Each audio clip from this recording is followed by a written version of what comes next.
switch. Nasty looking switches. I wouldn't want to. Yeah. I got a cure for that, gentlemen.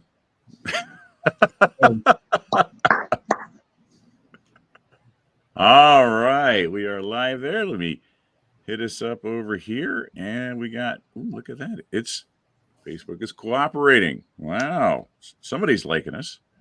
Going live there. Thank you, Mr. Zuckerberg. Right. Oh my gosh, we're going live on both Facebook pages tonight. Sweet. Wow, somebody, Mike, you must have threatened somebody besides who you were telling us about today. Is Zuckerberg? You pay your light bill? Mark's behind knowing his bill. Oh my gosh. All right. Hey, here we are. All right. The party after the party, right?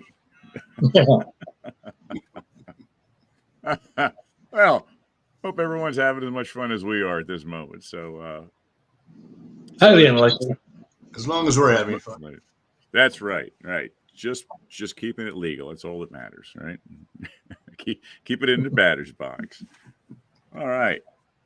We're here and up and running tonight, and we have a special guest star tonight. We have a new author coming on tonight who's going to be joining us here in just a handful of minutes to talk about his book that he has in the works. And so we're going to get perhaps a little bit of background about him, a little bit of like his connection, with Jaws and his love for that.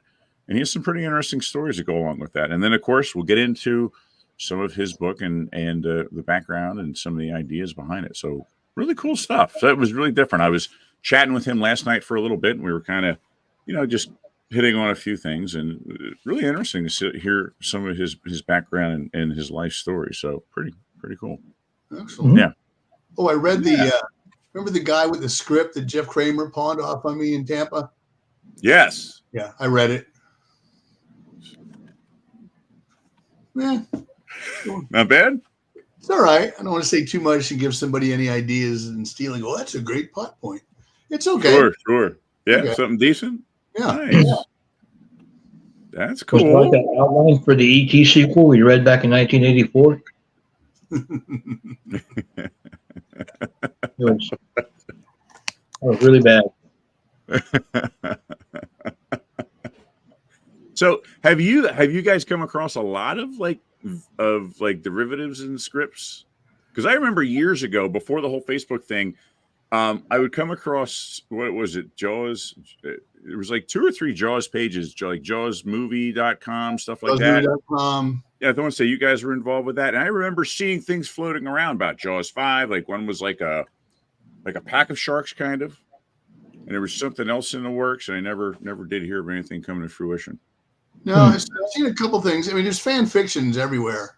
The Hendrix comic book is a great example of fan fiction, and I toyed with the idea of doing a prequel novel kind of things, and I kind of wrote it backwards, where the last page would end with however the first page of Jaws is, like the great fish moves silently through the night water, wow, into that. And Brody's brother drowned when he was a kid, and that's why he doesn't like water. And it didn't get very far, but yeah, there's a lot of good. I mean, there's a lot of great, Star Wars, Star Trek fan fiction.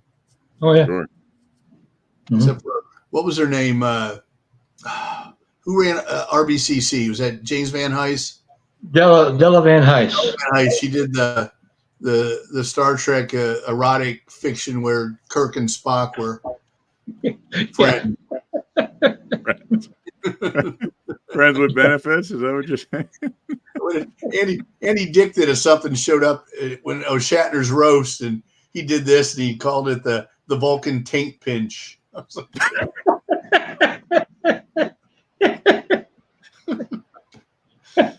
oh Lord. Oh my gosh.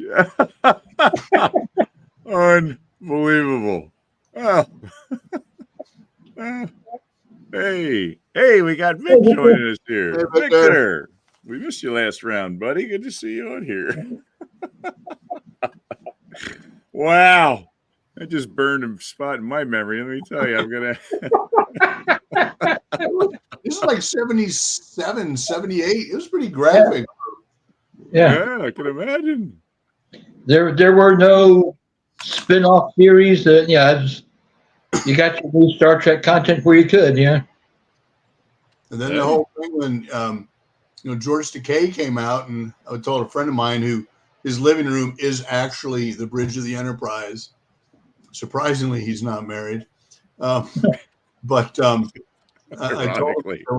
that makes a lot more sense at the end of Star Trek 6 when Sulu said, "It was a pleasure seeing you in action one more time, Captain Kirk."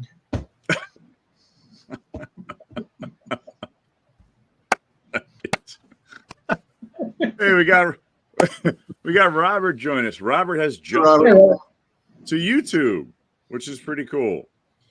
That's the thing, guys. Spread the word. We're trying to get people to migrate. Come on, migrate over here. It's a good place. We enjoy it. We try to broadcast it over to the Facebook pages every time, but this is a good place. We're enjoying it. Pretty comfy place here. I like it. Oh, they're commenting on YouTube. Okay, that's why I was like, I couldn't see any comments on Facebook. I was like, wait a second. Oh, okay. Well, good. Yeah. Yeah. Welcome. Yes. Yeah. The more the merrier. Yeah. And just kind of a heads up, and honestly, kind of springing it on everybody, Mike, including you and Hoop. But I started kind of taking some of our shows and kind of pushing them over into the podcast realm. Now, not strictly just audio, but just the podcast version of YouTube. So that's kind of out there now. So if you get into, if you're into doing podcasts, listen to podcasts on YouTube, we'll come up in that feed. So keep your eyes out for us if you're interested. Nice. So very cool. Trying to learn as I go, Next show you do, John, you put that in advertising. Podcast star John Hooper is Mr. Adams. Got a resume builder. See that? Yeah. Awesome. Yeah. So what is new in the news outside of the very sad news that we heard this past week? Anyone hear anything on the positive or on the up and up? Sirius XM started a movie song, movie theme, and movie clip channel that I listen to. I'm gonna see if they need a host. There you go. Play a lot of themes. I found Conan O'Brien's podcast. He's funny. Is he really? Yeah, he had Carol Burnett on the other day, and of course she's a legend. So yeah, sure. I think that's it. Still waiting for part 2 of Horizon to show up. So, glad I didn't pay $8 to see the first part. I saw the first one. The first one was on it's on Max now, and I did watch it. It was good, but it was here we got this subplot here, and I'm sure it's gonna all tie in, but it was there. Yeah, not bad. Some good scenes. So good. All right. Well, it looks like our guest for the evening just happened to hop on here. So let me bring him on and we will introduce him. In the meantime, I'll kick a comment in here by Robert. Laura Efron, the figures has him with Harry met Sally on an airplane. Oh, good. Pretty good. When Juanita and I went to New York in 2021, we went to Katz's Deli, and we just coincidentally, because they have a big sign, we sat at the table. And unbeknownst to me, I didn't get it all on video, but she started doing the really loud, and everybody applauded. I was like, oh, thank God. Yeah. I wonder how many times that happens a day. You think, but to point out the table, you don't want people to do that. Don't. There's a sign above the table saying, right here, this. Yeah. All right. Let's bring our evening guest on, gentlemen. All right. Here we go. All right. Here we go, folks. How you doing? Howdy, howdy. Welcome. We bring you Mr. Andre Witlifson. Very nice to meet you, sir. Very good to have you on. Actually, good to see you again is what I'm going to say. We were chatting a bit last night, but welcome you to the show. We love having you on here. We're talking a little bit about the show.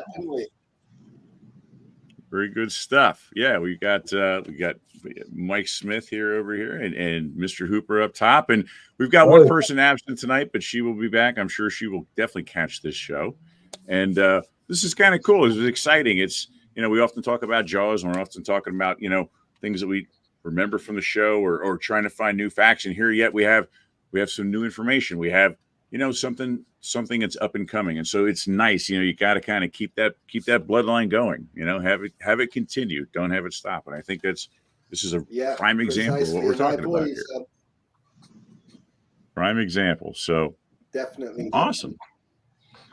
So well, thank you so much for inviting me on the show, because it's, such a pleasure to be in the company of people who, love these themes, love sharks. I love Jaws, since I can remember. It's probably one of the first kind of horror films, although it was PG. I don't know. It had so much going on. I got scared of going in the water for a long time, so still am, to be fair. Definitely. Still there.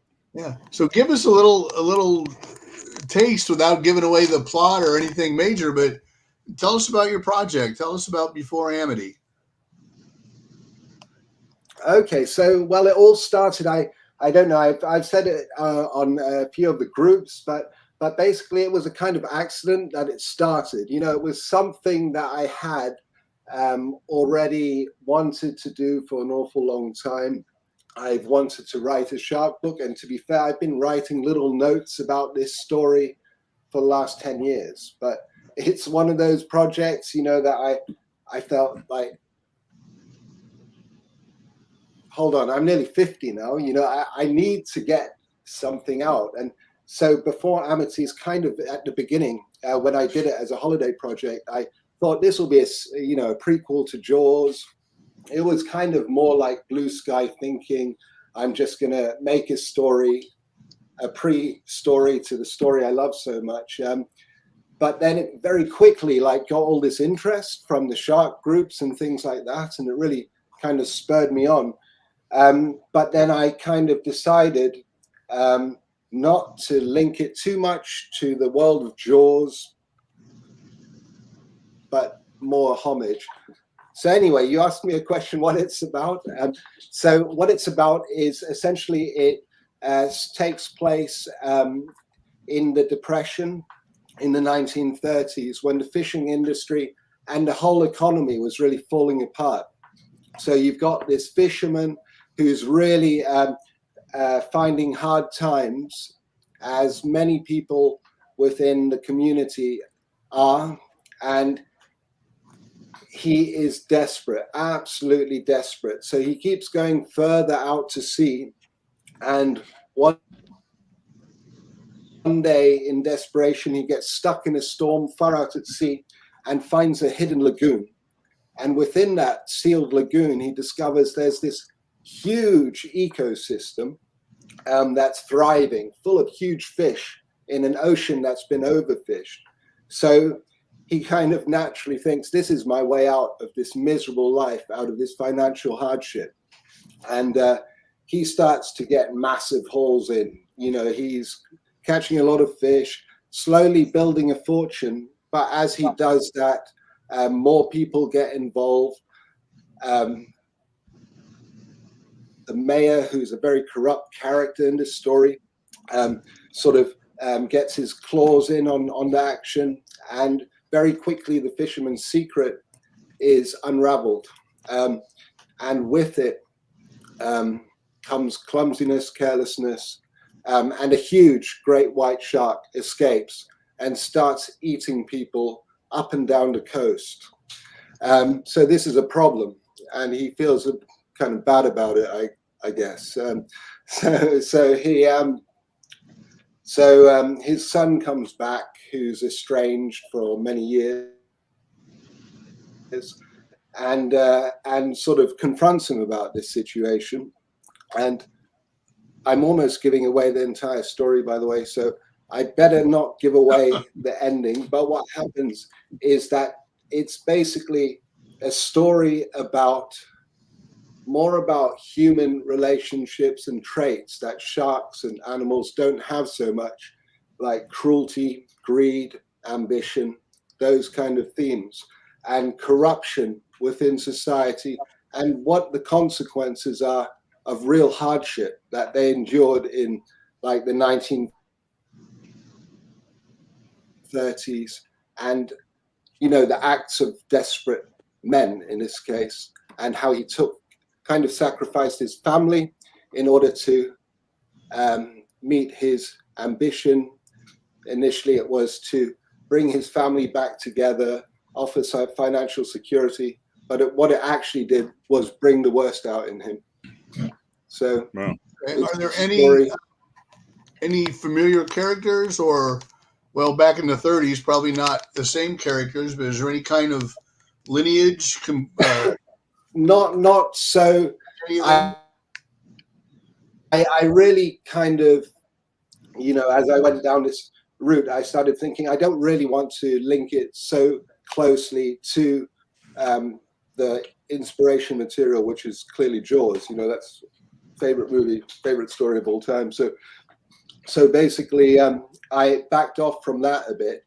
But what does happen at the end of the book and during the book, and its themes are very much based on an explanation of why that huge shark turned up off the coast of Amity at that time. So it ends up actually, this book, with the opening to Jaws. So after a big hull of sharks, and there's a big story in between, at the end you do see a fin surfacing, a bell tolling. It's signaling the beginning of what happens in the movie. So that's the link. The characters themselves have some names. There's Mayor Flint, for example. There's a little homage to Quint. Cuba Bay itself is an anagram of Bruce, the shark, in the movie. So it's got a few nods, and in terms of the spirit of storytelling, the suspense, the way Benchley wrote as well, rather than being a thin sort of Sharknado, this is also quite real world based. I mean, the movies I love are the ones like Jaws, like The Reef is one of my favorites, The Shallows. I love those kind of films where the sharks look real, but the people, the drama, take the main stage, and the shark is the catalyst. So that's why I've always loved Jaws so much, because it's so masterfully done. The book in its own right, the film incredibly, like I've always compared the two and thought, wow, how masterful was it to be able to condense such a long book actually into a fairly short film. So and the camera techniques, it was just all amazing. So really, this project is about taking that kind of level of storytelling back, where we don't rely on special effects, insane storylines. It's going to be a real drama. Okay, I've seen a lot of your recent posts. You are going above and beyond to make sure that everything that you're writing is accurate, scientifically accurate. Was that important to you, to make sure that people can read that and go, okay, that can happen? Yeah, I mean, I've always loved Michael Crichton because he's got a scientific background. When I read the book of Jurassic Park, again, that was a book incredible. If you read Michael Crichton, you'll know how detailed he is in the scientific detail, and I've always admired that. So I did sort of have that in my head from growing up with his books as well. It's always that kind of approach, and it gave, you know, when you put things into real terms, they're much scarier, you know, if you can imagine that really happens. But things like the Meg, you know, I'm like, okay, that's not going to happen. I'm not going to be swallowed whole by a 30-meter shark. But Jaws gave me that kind of suspense and like foreboding when I looked at the deep dark water, because I knew it could be real. And science, I think, bridges that gap. There is a distinct possibility, and the reality that we've got 21 foot long great whites, like deep blue. That shark is measured. It's a big shark, nearly as big as the one in Jaws. So the fact that that's one that they happen to find in the ocean, which is less explored than the moon, means that there are possibilities anyway. But this whole project is based on the reality that we've never encountered them. So this is kind of where the lagoon comes in and the science comes in. And basically, I won't give the whole backstory really, but this lagoon is thriving with life. These sharks are in an ecosystem that keeps giving. They have no food shortage at all. So they keep growing and growing and growing. And this theory is called indeterminate growth. And in this story, there's also a scientist. It's a lady, zoologist, with a specialty in indeterminate growth. So yeah, that's great. Thanks, Nate. Yeah, Dr. Claire Walker, who gives lectures about this, and she hears about this big shark and the bite radiuses of these sharks that are involved in this attack, or the one shark. And obviously she thinks this cannot be right. I've got to check it out. So she ends up teaming up with the son of the fisherman, and they find the truth. Interesting. Very interesting. Yeah. And I mean, indeterminate growth is a really interesting theory, because this happens quite a lot. You get alligators, crocodiles that are way, way bigger than they should be in the natural world, but it's because of this condition of indeterminate growth or phenomenon. And it's more, in this kind of ecosystem I'm talking about, it could really push the boundaries of that science and still be credible. Very impressive. Yeah. I like the heavy ties. It really kind of solidifies. We're working a little backwards here, but yeah, this is very interesting to hear. And I'm impressed at the fact that you actually are trying to back things up scientifically. Build a foundation there, as opposed to one day there was an angry shark, and so that's really kind of interesting. And yeah, so kudos to you for that. And we have a couple people commenting here on some of what you've been talking about here with the book, Andre. We got our good buddy Victor saying, "Welcome aboard." It sounds like a great title. Brilliant. Other local haunt here. Robert saying the story sounds great.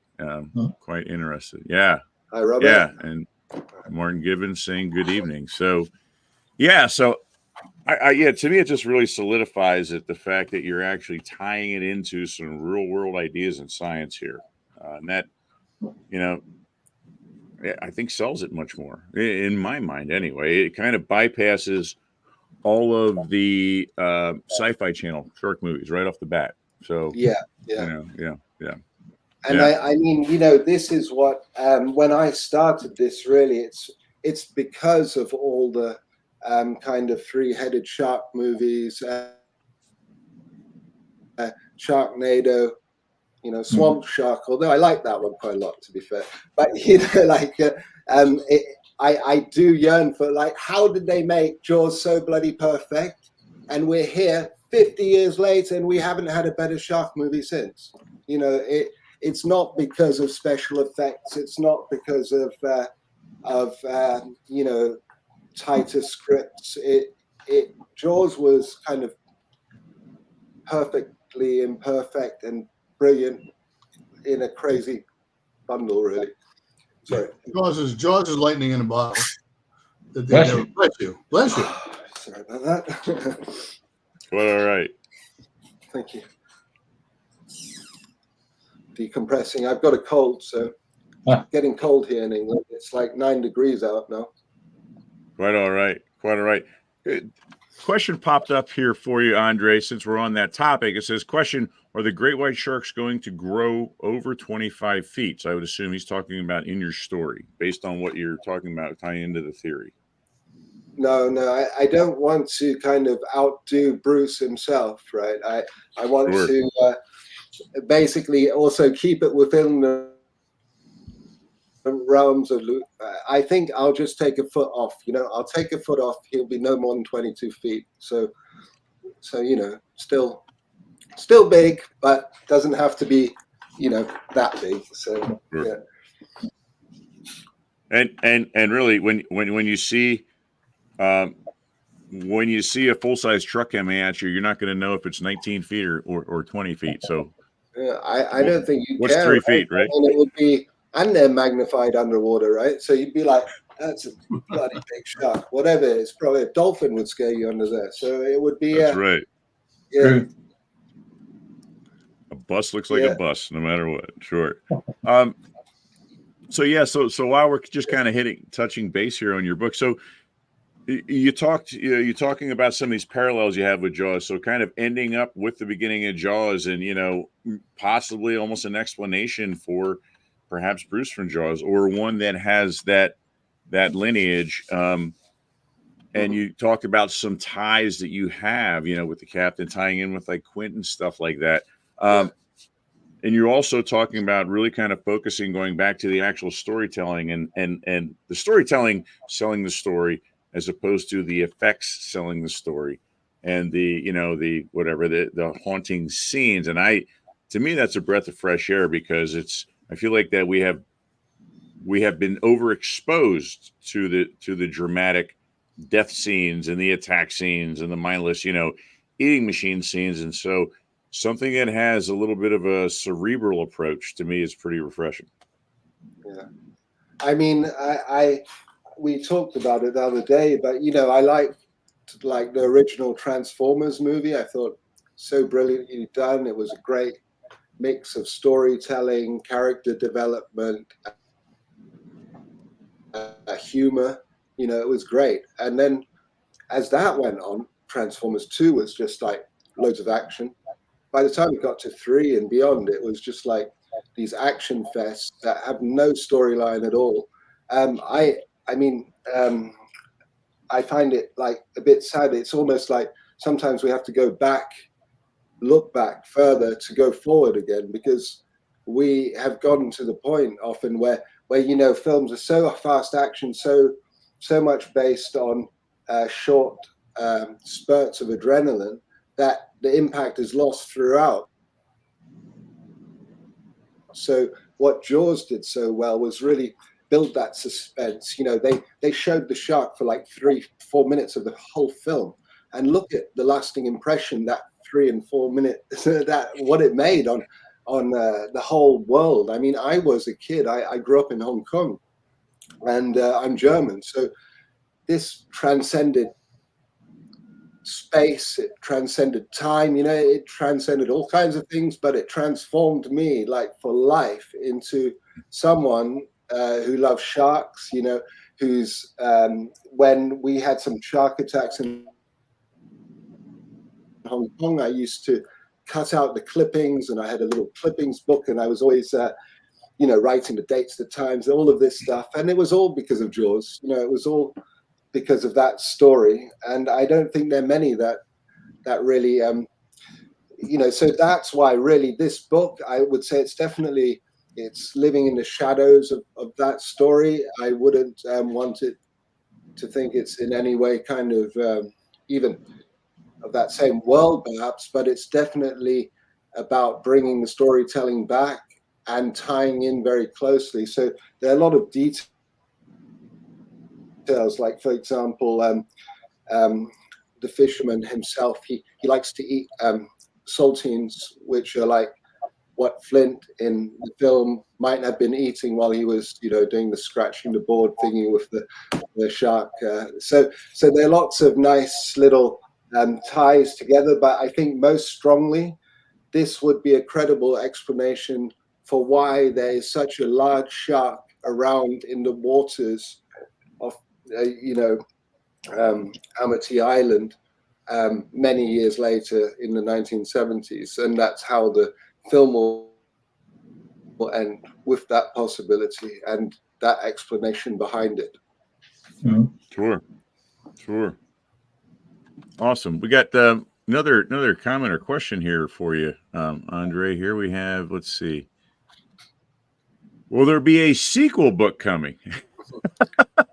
I mean, I'm not even at the first one yet, really. So I would love it to happen. I think there's loads of scope in the ocean. I mean, it's an unexplored place, so we could tell a lot of stories there, I'm sure. So I think it's got enough of a premise.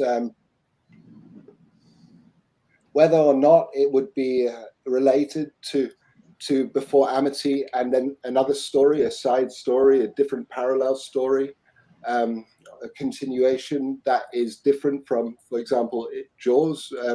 It's a possibility. I mean, you could do 1,000 things really with it. So. Sure.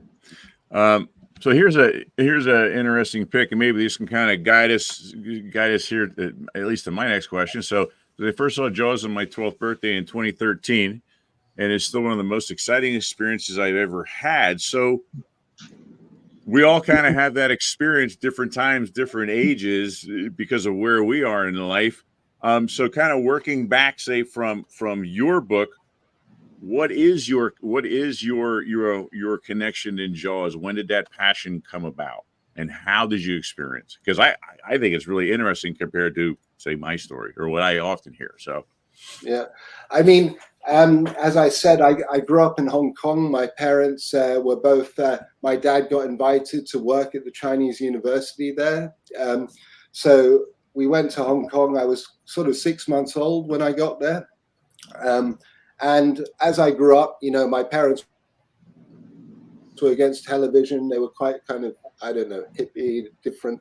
They didn't like microwaves or televisions anyway. So the first time I got to see TV was Sesame Street. It came on for 2 minutes while the engineer was checking if the electric worked, and then he pulled it out, and I was like devastated whilst he followed him whilst he brought it to the other room. Anyway, after that, I got quite obsessed with watching late night films, and in Hong Kong we had 2 channels that were in English, and they were between like 4 in the afternoon and midnight, and that was it. And we used to have like this thing called Studio 930, which was like a movie at 9:30 in the night, and often they would play the same movies, and Jaws was one of those. So I watched Jaws a lot growing up. It really stuck with me. I've always been fascinated with nature and extremes. In Hong Kong we had these massive typhoons, monsoons, huge weather changes. It was exciting, and I was always into that kind of adrenaline thing. So I guess that the power and the essence shown of that fish, how powerful that fish was in Jaws, really stuck with me from an early age. Impressed that on me, and it's kind of the vulnerability as well of being in the water in an environment where you're vulnerable anyway, and then you've got something that's like 20 feet long coming up directly from below you and consuming you. That was always in the back of my head anyway when I was swimming. So yeah. Sure. You had mentioned your ties to the book as well, which is really interesting, because what we see, I think, a lot is kind of polarizing, where you almost get, and Mike and Hooper jump in here, but you almost get, you have the camp that is diehard with the movie, not so much with the book, or you'll have the camp that likes the book in the literary sense and the directions it goes, and thought the movie maybe was a little bit stripped back to be more of a horror film. So you kind of mentioned how you really kind of indulge in both Yeah, of I those. mean, Is that right? Hooper, you know what you did with Brody's wife in the book, right? Yeah, we do. You've got a few things to answer for, right? I mean, in the book, you know about the affair with Brody's wife. You kind of went and said, well, I don't know how you guys did it, but, you know, that was a completely different story. They had a lot more space to tell it, you know, brilliantly written. I mean, I was doing some painting, some DIY there, and again, I listened through the whole audio book whilst I was painting, because just the style and that's written of the book is quite different from the way they did it in the film. But when you look at the way that Spielberg sort of took like a long book and managed to really condense it into such a wonder of storytelling, and still having the time for those silent moments, for those build-ups, you know. Obviously, there's massive differences. He didn't have time to explain the whole story of Ellen Brody and the affair, because that would have made the story far too complex to tell it in that time. And I think it was really masterful how they streamlined those relationships, and really then focused on those key moments where sometimes, you know, a picture says 1,000 words. This Jaws told millions of words in that scene when they were all comparing scars, you know, and that whole, you know, there's so many brilliant bits, or the quiet moments with Brody and his son, you know, where it's just so gentle, so real, a real sort of, it captured a moment that many of us take for granted, the small moments, the everyday moments, the moments you don't expect you will remember later on, and they seem to be the most important. And it's got that depth, that emotional intelligence, Jaws, that is lacking from many other films. Very cool. Got a little comment on here, what you've been kind of hitting on. So it says, Jaws is my favorite example of a film that's better than the book. I love the book, but I do wish the characters were more likable. That's why I prefer the film for a change. You know, so interesting. You know, we often see kind of swaying back and forth. So I kind of like the fact that you do get into more the depth of what's in the story, because there's quite a bit left out. I mean, there's even victims left out. The entire ending was changed, and you know, you can look at it as being better or worse, and you could just simply look at it as two different stories, you know, where one is a straight cut adventure story, where the other one has kind of dips and dives and you know, shoots down side streets. I often look at the Book of Jaws as, if Netflix had a series these days, I think it might be pretty marketable, almost as like a drama, you know. Could be amazing, you know, like, yeah, like, and you know, Jaws as a concept, that whole story could keep going. Definitely as a series, they could even go beyond, way beyond, you know, maybe not as far as Jaws 4, but, you know, rewind back a bit and keep the good stuff. Yeah. So, but yeah, I think it's definitely, with the book, I would agree that the characters are more complex as well. You know, they're more human in a way, because once you make a Hollywood film, you know, it's much easier to have your stereotypes and on screen, especially if you've got a limited amount of time for the characters as well. And I mean, so much has to do visually with the actors as well, and that's what made Jaws so amazing as well. Was like how amazing those actors were. You know, Robert Shaw and well, all of them really. It was yeah, Sure. amazing. So you obviously have a passion for this, as well as obviously you have a passion as a writer. And there's even a comment or two maybe you could speak to a little bit to perhaps your passion, you know, for writing, and how you kind of tie in here. So even Victor jumps in and says the creator of Meg's series of books, Steve Alton, has written a series of books. Was he an inspiration? Or obviously Peter Benchley was an inspiration. So what kind does that really help drive that? Or is it something you had kind of innate from early on and this steered you down in that direction? Or well, I mean, I do try and read shark books. I mean, I did quite recently, I guess in the last 4 years, read the Meg for the first time, the book.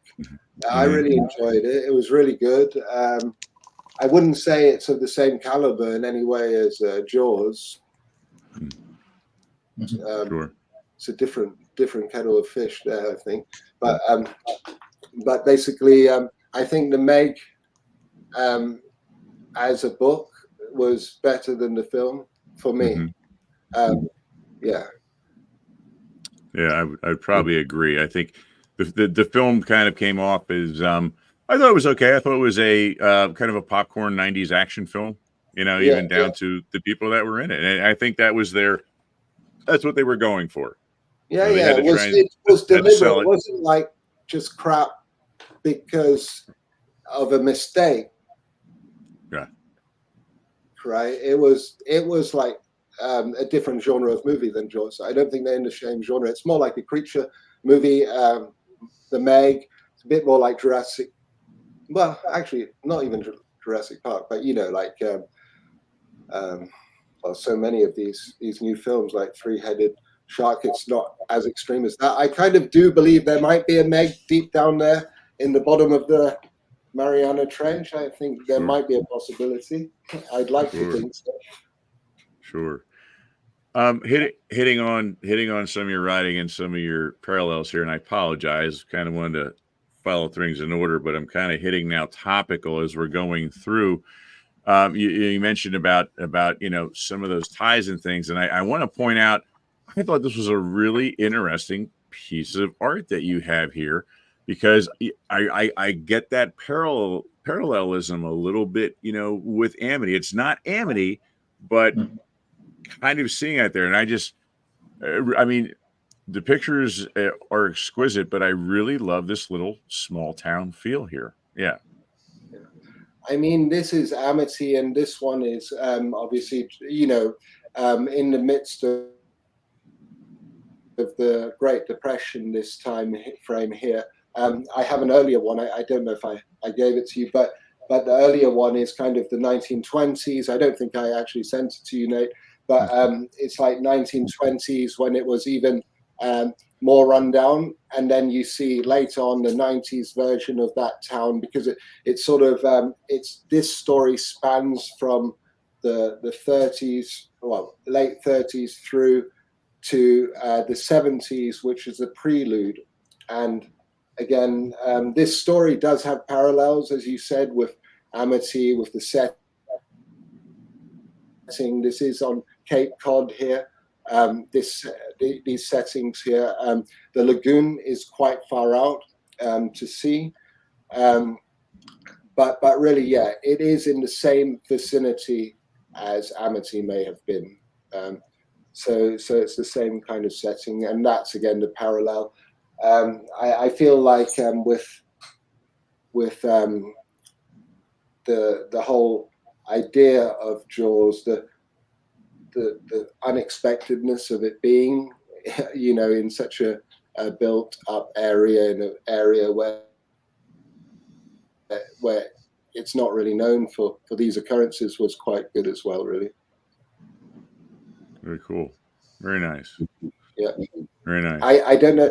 There's one more parallel, and that's probably I've shown a bit of the prelude, but it all starts with a survivor of the USS Indianapolis. Oh wow! He talks about, so that's the parallel with Quinn, for example, but it's not Quinn. In this case, it's a man who escaped. He got away as well. He was rescued and taken to Guam. But basically, that's where the story starts. There's also a lagoon there, and I won't give it away, but a lot of the kind of backstories why that parallel was there, and ties into the theory of indeterminate growth as well, about abundance, about basically the lagoon could be seen as a massive and ever giving fish farm. Sure. Yeah. Land of plenty. Yeah, If absolutely. they didn't escape. Yeah. So you talked. You kind of been hinting back and forth as you go back and make some connections to your own past and your own childhood. And honestly, as it, your book is extremely interesting. I love the connections, and I feel like some of that interest and some of that some of your variety you're kind of grabbing from your own past. So give us a little bit of history and background on you, because you definitely don't seem like, say, the regular Joe who grew up and stayed in the same town, and it seems like you got to kind of sprawl out a little bit and experience a little bit. So Yeah. I mean, I as I said, when I was 6 months old, I was in Hong Kong, so I grew up there till I was sort of 17. I came to the UK. I went to school here because I was a bit naughty in Hong Kong. I got kicked out of my school, got sent to boarding school in the UK. Anyway, that's all behind me now. Well, not quite. I'm still a bit wild, but there we go. But we after that, I went here. I did a course, media production course. So that included video production, journalism, writing. So I really got into that when I first came after. So this was in Grimsby, by the way. This is like, I don't know if you've got an equivalent, but it's basically, everyone says it's grim. It's like really run down seaside town, quite impoverished, a lot in many ways like Cuba Bay is in a different country, but also they had a fishing industry that fell apart by the time they built the new college, the media college in that place. I had no idea. I came from a totally different world. I came from the big city. I went to this seaside town with an amazing media center, but everything else was like a dying town. So anyway, so in that way, it's kind of weirdly a parallel as well to this story I hadn't thought of until I just said it now. So, but anyway, this led me on to teaching. I taught A-level media studies in Cambridge for about 3 years, and then I went on to open my company, which is called Media Merge. We do video production. I'm a content marketer. I do like promotional videos, marketing campaigns, all for stuff that I'm not that interested in or keen about, like promoting that. So now that I'm here with something I'm passionate about, I feel, it's my 50th birthday present to myself, just to do something for myself that I want to do, and that's write a book. That's quite impressive. I think things like that, a lot of us either don't get the chance or don't have enough of a background that we could venture down that path. Not something I have ever done. Now, Mike is an author and definitely has done some writing. Did a book on the making of Jaws 2, and has quite a bit of credits and some show up in other places. Even the last rendition of Edith Blake's book, which he did the forward. It was, I guess, would you say republished, Mike, or re-released? I'll have to look you up, Mike. Yeah, republished. Wrote a couple new chapters and a kind of 45th anniversary. I'm actually finishing up the 50th anniversary edition, which will be out next year. Shameless plug. Excellent. I'd love to have a chat with you. Maybe you can tell me some experience, because as I said, I'm a writer. I've done a lot of sort of papers and commercial writing, and I've always been keen on writing, but you know, being an author is not being a blogger or writing papers and stuff. So it feels so free. You know, I feel so free of, you know, when I'm trying to write, I don't know, a blog about anaerobic digestion for some company, you know, it's so, I have to stay awake. You know, I like having to drink that coffee, and like with this, I can be up half the night. I don't realize it's 2 a.m, 3 a.m. I'm still like, wow, it feels like, because it's something you enjoy doing. I love it so much. I kind of wish so badly I had done this before, you know, but that's the thing. You can't regret stuff. It's like, just do it. So that's what I'm doing now, really. And that's why I've set myself this crazy goal as well. You know, I want to get it done within a, Another shameless plug. Another shameless yeah. plug. Yes, So yeah. Right here.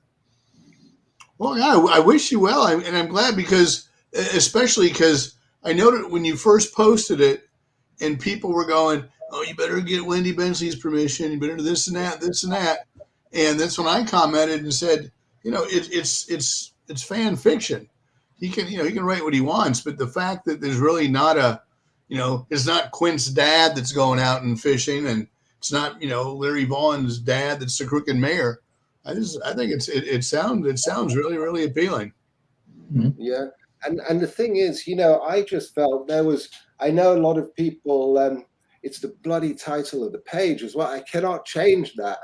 Like with a new page, they don't allow you to change the page name for 3 months, right? So I set this up like in August whilst I was on holiday, just thinking, blah, blah, blah. I'll do a little fan page. And then this happened, and then people started telling me, hey, you can't do that. You're going to, you know, get sued, or they'll shut you down before you start. And I don't know how many dozens. So it's a real pain. I get it every day still about those things. So I don't know what to do other than put it on the visual banner saying it's actually called this with an arrow or something, because yeah, so it's like the 11th of October when I'm allowed to change the name. So then it won't have the prequel to Jaws before Amity. It will be before Amity, the Fisherman's Secret. And Amity is not a link with the town. Amity is a lost child that the fisherman had, which caused kind of a mental breakdown, which led to the desperation along with the financial hardship that they experienced as a family and a couple. So really, this is a redemption story. Amity may be a kind of inspired by that town for sure, you know, and another link, but there's no actual relation with the film apart from in spirit. So I'm intrigued. Mm-hmm. Yeah. Yeah, and I like how you're weighing in on the human actions and the human interactions, and how that kind of helps to put, you know, have impact on the story itself. Again, as opposed to things happen just because it happened because you needed an action scene. So that's pretty impressive. Yeah, and honestly, that's what keeps you as a reader. I think that's what keeps you going, because that's what you're tying to. You know, you're seeing that impact. So. Very nice. Definitely. And yeah, I mean, a lot of this story as well was, you know, part of it is Steven Spielberg himself, you know, had that regret about the impact that Jaws had on the shark population, on the whole perception of sharks, and the misinformation about them. And I believe Peter Benchley's widow had the same sentiment, if he didn't himself. So I think that's why the science behind this story is needed in order to be current and with the times and having a positive impact, rather than either a mindless one, or even worse, like another negative misconception of sharks, which are clearly, you know, the populations are devastated, the oceans are dying, and we've got to. I don't want to be preachy about it, but this is not going to be like. It's still going to be a fun shark story, right? It's not going to be like an eco warrior story, but it does have a respect for the sharks, and the context of what's happening is explained scientifically, and it's just more of a mature story, I guess, but not like an X-rated mature story, I might add. This is a shark story still. Excellent. Yeah. Excellent. Well, I wish you luck and keep us up to date. Yeah. I will do. Do you have a tentative publishing date, or are you trying to get it out for next year? Or Yeah, it's the 20th of June, 2025, just to draw that final nail in the coffin and parallel with Jaws. It will be released on the same day that Jaws was released 50 years before. Very cool. Very, very cool. Well, if it's out and you're on the vineyard at Jaws 50, I know the guy that runs Edgartown Books, and he stocks my book, and I can tell you there is nothing more exhilarating than to be on Martha's Vineyard signing your Jaws book. So oh my God, I need that to happen so badly. Yeah. Yeah. Brilliant. I'll be in touch, Michael. I'll probably, now you've got me spamming your inbox every 2 hours.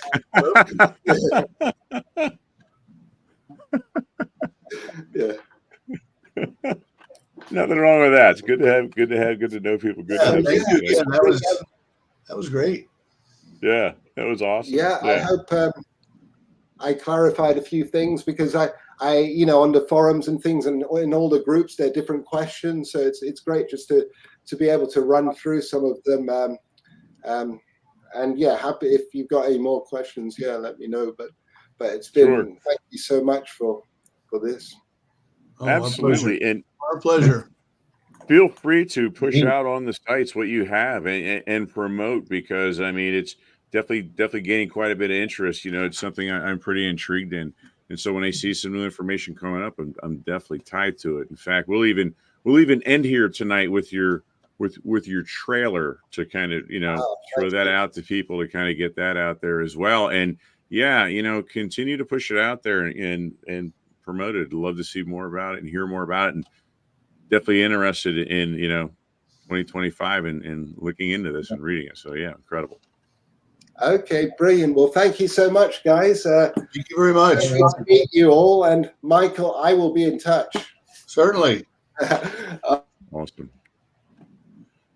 All right. Cheers, guys. Thank you. Good night. Cheers. Take care. Thank you very much. All right, gentlemen. So very, very nice guy. Pretty, really interesting background. I mean, it's, he's German, but he lives in Hong Kong. He lives in the UK. Lives in the UK. Yeah. Passport, all the different stamps he's got on it. Yeah. Yeah, and I really love the fact that he's trying to take, a little bit of a different avenue approach. He's not necessarily trying to have a distinction, but has his own feelings about how he should connect to things. And to me, that's pretty cool. Yeah. It's not just shock value. I'm glad he explained it, because, like I said, when he first posted on the page, and people were going, "Oh, let's, do something different, and you better get Wendy Bensley's permission. She's going to sue you." And that's what I put up there. Fan fiction is fan fiction. You write what you want. You don't have to, Hey, we have him back. He popped back in here for just a second. Let me pull him back guys. up. I didn't realize. I think I popped off early before the. Did I? Leave? Yeah. We were getting ready. Yeah, I apologize. We were just commenting on how interested we are in hearing a little bit of depth as to where you're going with it. And yeah, we're all very impressed with it. Mike was just talking about that himself. So absolutely. Well, you want to run the trailer while Andre's here? Yes, let's do that. I've got like one or two comments for you, Andre. We got goodbye, Andre. So Robert, goodbye and thank you. We got Victor on there, and Jarzami thanks you for stopping by. And we have Martin Gibbons on here. I've been lucky enough to sat with Andre in real life, hearing every inch of the growth and concept. Oh, so that's very nice. Very nice. Cool. We got someone who's got personal connections. So awesome. So typically, He's a good guy, Martin. very nice. So typically, what takes us out is we have a little ritual here. We do this little fins up, and we say, "Fins up, everybody. Thanks for coming." And then we always follow it up with a little something. And tonight we're going to follow it up with the trailer here. That's going to take us out. So I want to thank you, Andre, for coming on and sharing your inspiration and your story with us. And yeah, and listen, all the luck in the world to you. I really like what I'm hearing, and again, looking very much forward to seeing this thing come out and go to fruition for you, buddy. All right. Thank you, guys. So good to meet you. Definitely. You. You too. All right. Here we go, folks. Roll it. Roll them, NJ.